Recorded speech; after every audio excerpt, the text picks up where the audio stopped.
Since Atlanta, she had looked out of the dining car window with a delight almost physical. Over her breakfast coffee, she watched the last of Georgia hills recede and the red earth appear, and with it tin-roofed houses set in the middle of swept yards.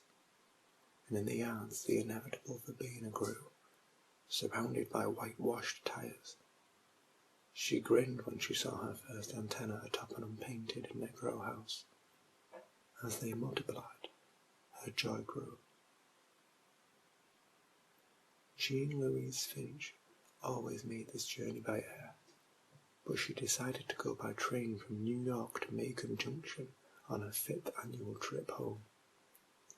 For one thing, she had the life scared out of her the last time she was on a plane. The pilot elected to fly through a tornado. For another thing, flying home meant her father rising at 3 in the morning, driving 100 miles to meet her in the mobile, and doing a full day's work afterwards. He was 72 now, and this was no longer fair. She was glad she decided to go by train. Trains had changed since her childhood, and the novelty of the experience amused her. A fat genie of a porter materialized when she pressed a button on the wall. At her bidding, a stainless steel wash basin popped out of another wall, and there was a John one could prop one's feet on. She resolved not to be intimidated by several messages stenciled around her compartment. A roomette, they called it. But when she went to bed the night before, she succeeded in folding herself up into the wall because she had ignored an injunction to pull the sleeve down over brackets.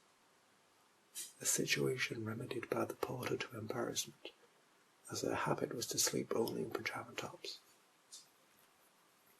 Luckily, he happened to be patrolling the corridor when the trap snapped shut with her in it. "I'll get you out, miss," he called in answer to her poundings from within. "No, please," she said. "Just tell me how to get out." "I can do it with my back turned," he said, and did.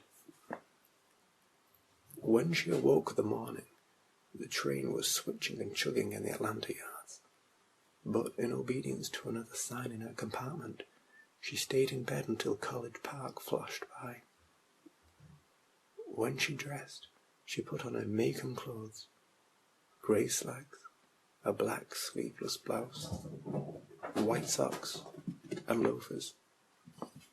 Although it was 4 hours away, she could hear her aunt's sniff of disapproval. When she was grinning on her 4th cup of coffee, the Crescent Limited honked like a giant goose as its northbound mate and rumbled across the Cachatouie into Alabama. The Cachatouie is wide, flat, and muddy. It was low today. A yellow sandbar had reduced its flow to a trickle.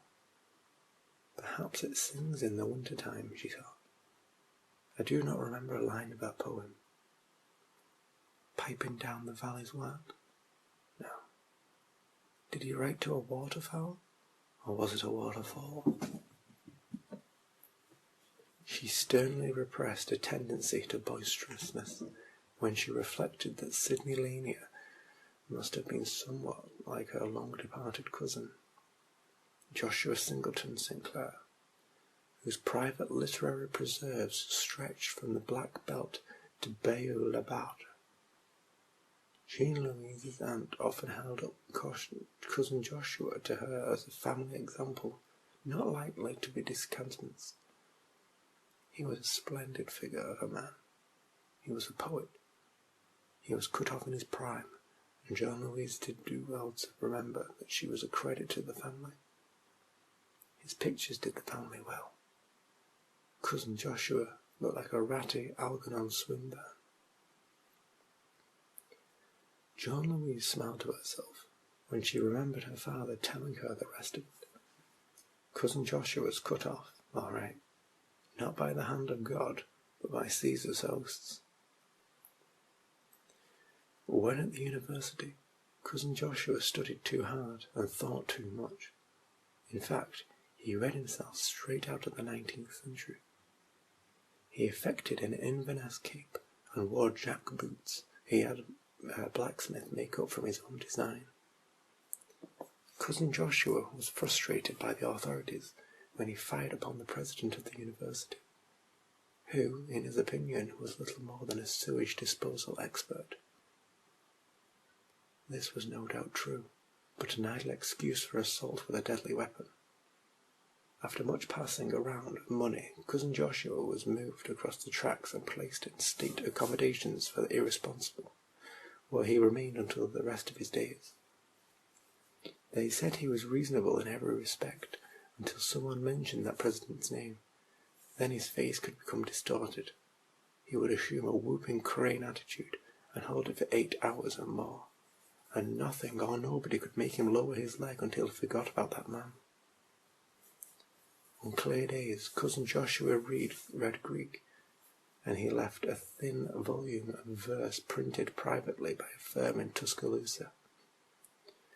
The poetry was so ahead of its time, and no one had deciphered it yet, but John Louise's aunt kept it displayed casually and prominently on a table in the living room.